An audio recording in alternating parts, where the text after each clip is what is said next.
My girlfriend's coworker slipped and said, "How's she doing after the party?" I asked, "What party?" 2 hours later, I found the video, her dancing on a guy at the office retreat. I watched it once, packed my things, and disappeared. She called me 47 times that night. I never answered. Hey viewers, before we move on to the video, please make sure to subscribe to the channel and hit the like button if you want to see more stories like this. Thanks. I'm not a jealous guy. I never have been. If anything, I was always a little too trusting. The sure, go have fun boyfriend who never checked her phone or questioned her friendships or asked where she was going. I believed, stupidly, that mutual respect was enough. That if you loved someone, you didn't need to interrogate them. You didn't need to track their location. You just trusted. That day taught me exactly how wrong I was. It started with something small. Stupid small. A comment. One sentence. 7 words. I'd stopped by her office building that Monday afternoon to drop off her laptop charger. She'd forgotten it that morning and texted me in a panic. I figured I'd swing by during my lunch break, hand it off, maybe grab a quick coffee with her. That's when I ran into Daniel in the lobby. "Hey man," her co-worker Daniel said with that fake friendly cheeriness. "How's she doing after the party?" I blinked. "What party?" He froze. Actually froze. Like someone paused him with a remote. His eyes widened just slightly. Then he covered it with a laugh that was way too loud. "Oh, nothing. Never mind, man." "No," I said, calm, neutral. "What party?" His face turned red, and he rubbed the back of his neck. "Just I thought you knew. It's not important." That was the moment, right there. The weirdness. The immediate shift from casual coworker banter to evasive panic. The way he couldn't meet my eyes. The way he shuffled his feet like a kid caught doing something wrong. Something inside me chilled. I didn't push it. I didn't accuse. I didn't even let my voice rise a single notch. I just repeated softly, "What party?" He faked a cough. "Office retreat. This past weekend." "She didn't tell you." That was when I knew something was off. Not just because she hadn't mentioned it, though that was weird enough, but because she'd told me she spent that weekend at her friend Amber's. A self-care weekend, she called it. A girls' night. Face masks, wine, movies. I even bought them their favorite snacks. I stayed home alone, thinking nothing of it. Now Daniel was acting like a man about to bolt. "Right," I said. "The retreat." He nodded way too eagerly. Yeah, it was nothing. Just team-building stuff. Totally routine. Sure, routine. Except he looked like he wanted to vanish into the floor. He fled with some excuse about a meeting, and I didn't chase him. I didn't go upstairs to see her. I left the charger at the front desk and walked back to my car. I sat there for a while, staring at the dashboard, feeling this heavy, nauseating swirl in my stomach. She had lied.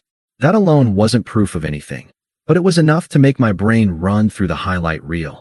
The sudden need for alone time, the constant checking her phone, the new office friendships, the nights she came home late, the "don't worry about it" explanations, the weird emotional distance. I had ignored all of it. She said it was stress, work, hormones, life, anything but the truth. I didn't want to assume the worst. I didn't want to be that guy.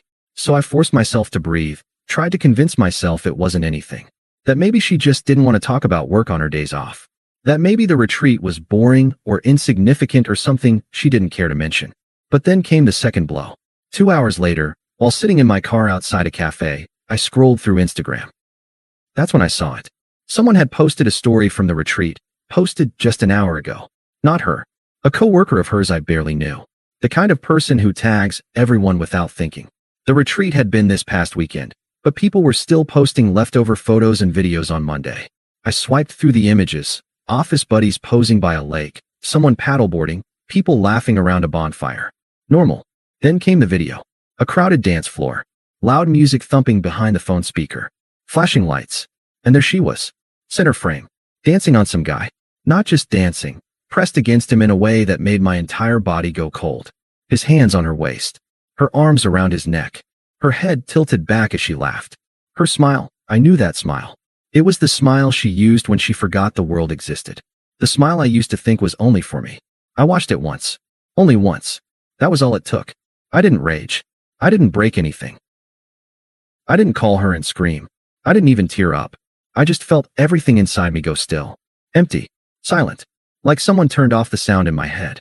I checked the time. 2:47 p.m. She'd be at work for another few hours. I had time.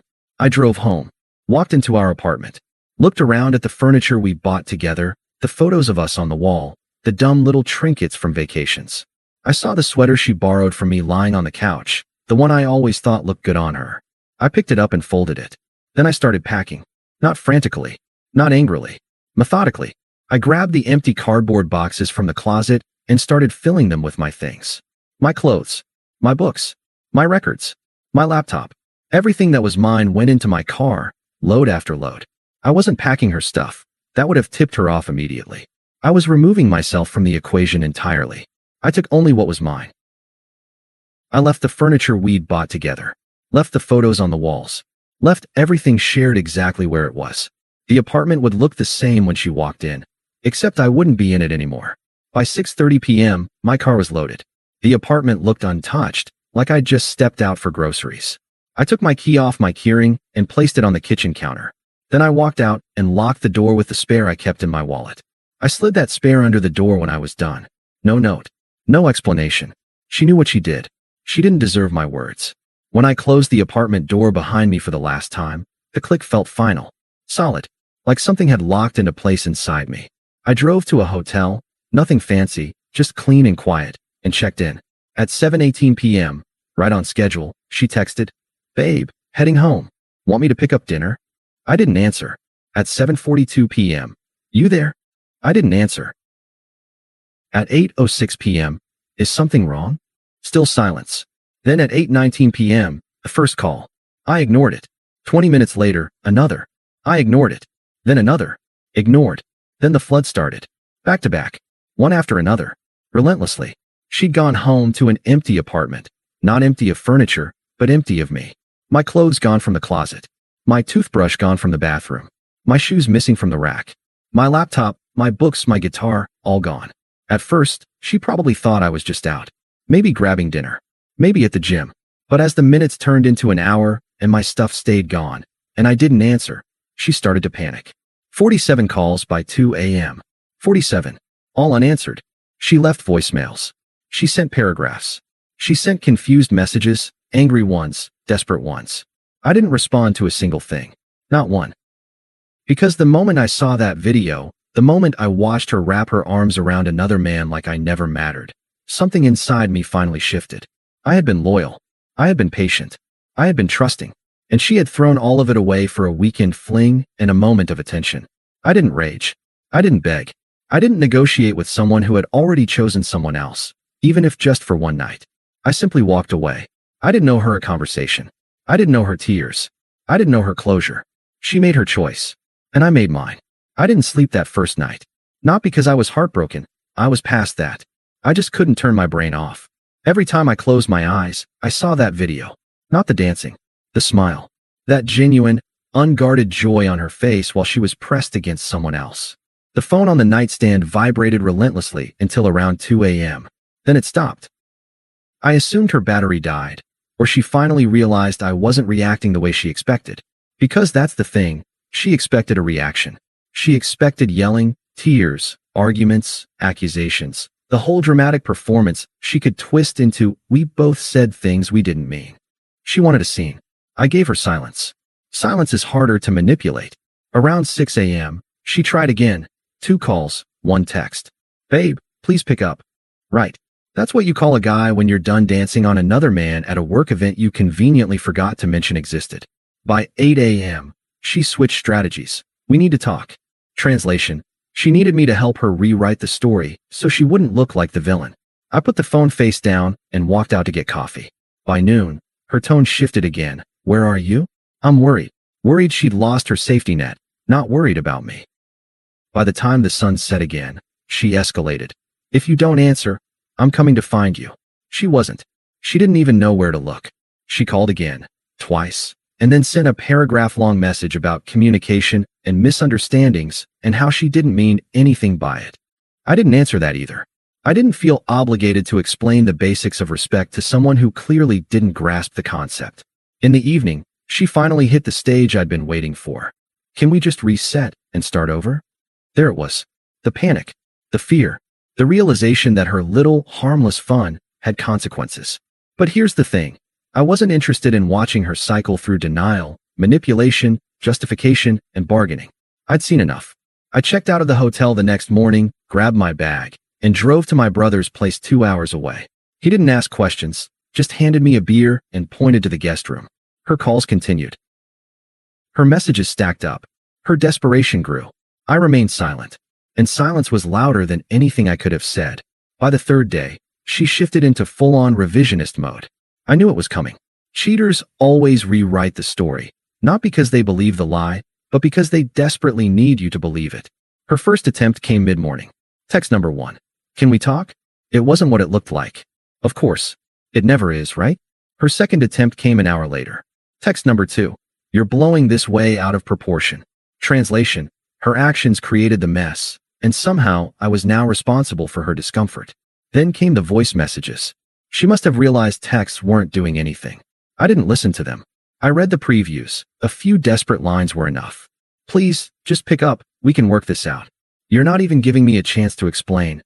I didn't do anything wrong. Really. Dancing on another guy at a party you hid from me. Totally innocent behavior. Right. I could practically hear her pacing, spiraling, panicking. Not because she lost me. I doubt she even understood what that meant. But because she lost control of the narrative. By that evening, she tried a new angle. You're acting childish. There it was. Insult as last resort. When manipulation doesn't work, they go for disrespect. When disrespect doesn't work, they go for victimhood. When victimhood doesn't work, they go for aggression. And when that doesn't work, they unravel. Around midnight, she left another message. This one was different. The preview was longer, more chaotic. I don't deserve this. You're treating me like I don't even know what you think I did. It was just dancing. It meant nothing. You're the one making it weird. Everyone dances at parties. It's normal. Good. Let her talk. Let her explain herself to a deadline. Let her try every tone in the book. Anger, laughter, fake confusion, guilt trips. All without a single word from me. My silence was a mirror. All she saw in it was herself. The next day, the calls slowed. Not because she calmed down, but because she was recalibrating her strategy.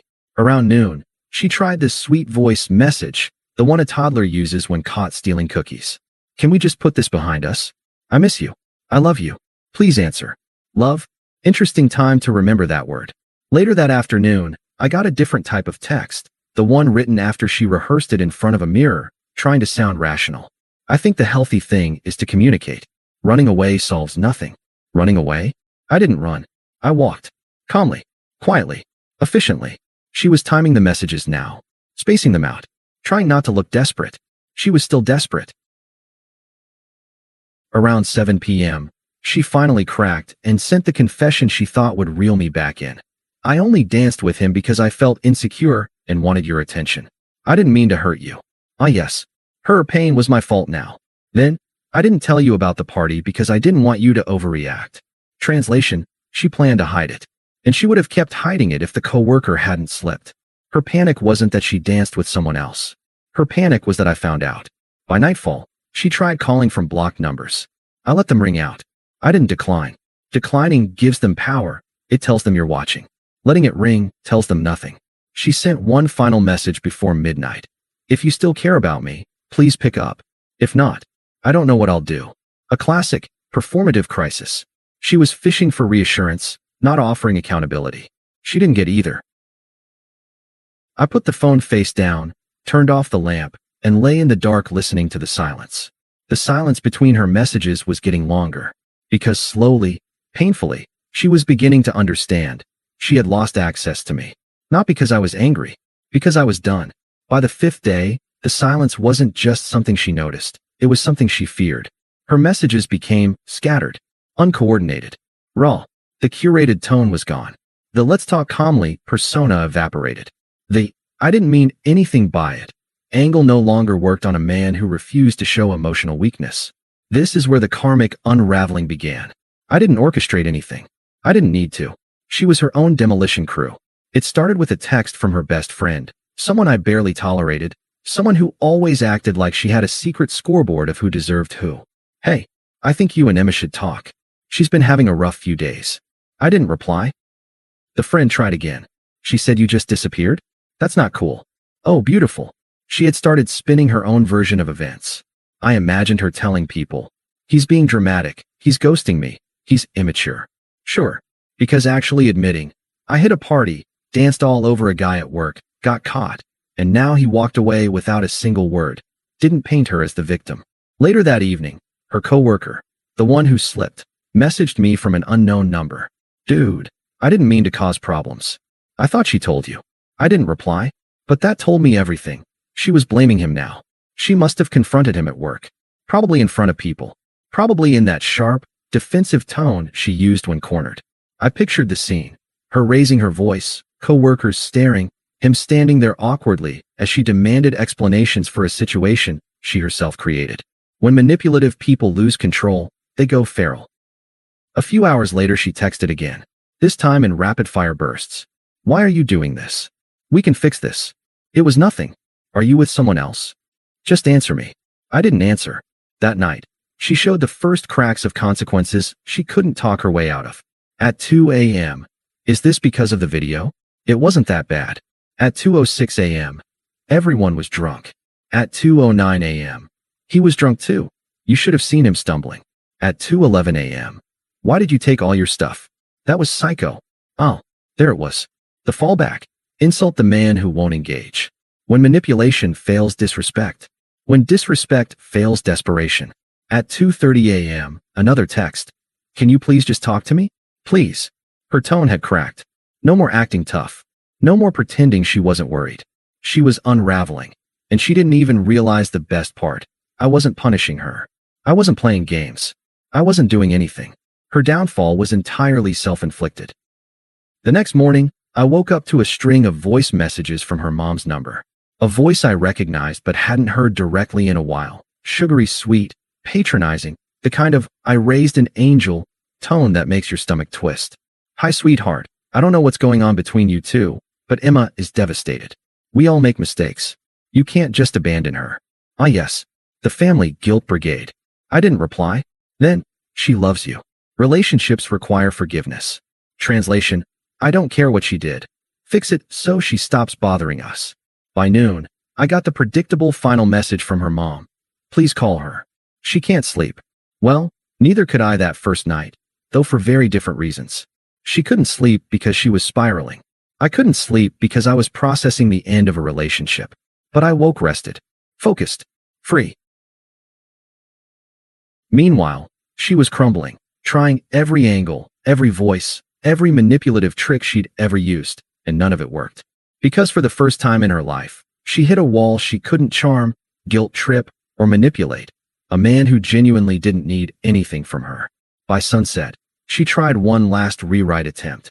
If you're going to throw everything away over one dance, then I guess you weren't the man I thought you were. I laughed, quietly, to myself. She still believed she controlled the narrative.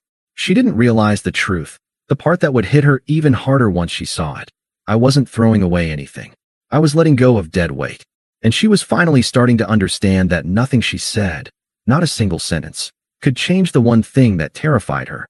She had lost access to me. And access was all she ever valued. She finally showed up in person. I'd gone back to the city by then, stayed at a different hotel closer to work. I wasn't hiding from her, but I also wasn't making myself available. I was walking out of a coffee shop near my office when I saw her car parked across the street. She was leaning against it, arms crossed, looking like she'd been waiting. When she spotted me, she straightened up, eyes wide and frantic. Not at my door. She didn't know exactly where I was staying, but she'd figured out my routine. My workplace. The coffee shop I always went to. I saw her through the window before I walked out, standing by the curb, pacing, hair messier than usual, eyes red. A woman who used to obsess over her image now looked unhinged. Perfect.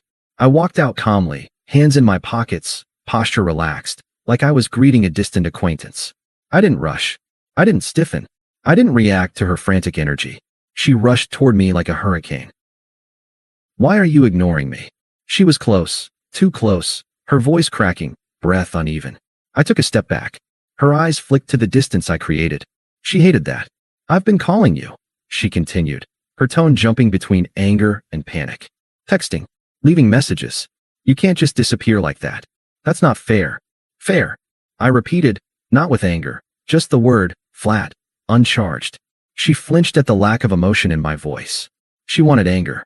Anger is still engagement. But I wasn't offering that. She threw her hands in the air. It was one dance. That's all. One stupid moment. Everyone was drunk. You're really willing to throw everything away over that? I didn't respond. Silence stretched. She filled it, like I knew she would. I didn't even do anything. I didn't cheat. I don't understand what you think happened. I pulled out my phone. I opened the video. I held it up, screen facing her. Not aggressively, not accusatory, just a display of evidence. She slapped her hand over her mouth. Not guilty, embarrassed. And then she said the line that sealed it. That's not. You're taking it out of context. I put the phone away. You hid the party, I said. Calm. Steady. You hid the video. You hid the guy. I didn't hide anything, she argued, her voice rising. I just didn't think it was important. There it was. The truth. She didn't think respect was important. She didn't think loyalty was important.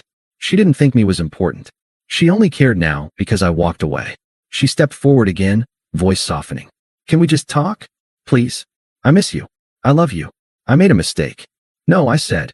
Just that. One word. Her face crumpled. Not from heartbreak, from losing control. You're being ridiculous, she snapped. You can't just judge me based on one thing you saw. You're supposed to trust me. I tilted my head slightly. It wasn't dramatic. It was clinical. You don't get to lecture me about trust, I said. Not after lying. I didn't lie, she insisted. You didn't tell the truth, I corrected. Same thing. She blinked rapidly, the panic returning. So what now? You're leaving me? Just like that. I already left. Her breath caught. That was the first real hit. You can't just leave without a conversation. You owe me. I don't owe you anything. Not a raise of my voice.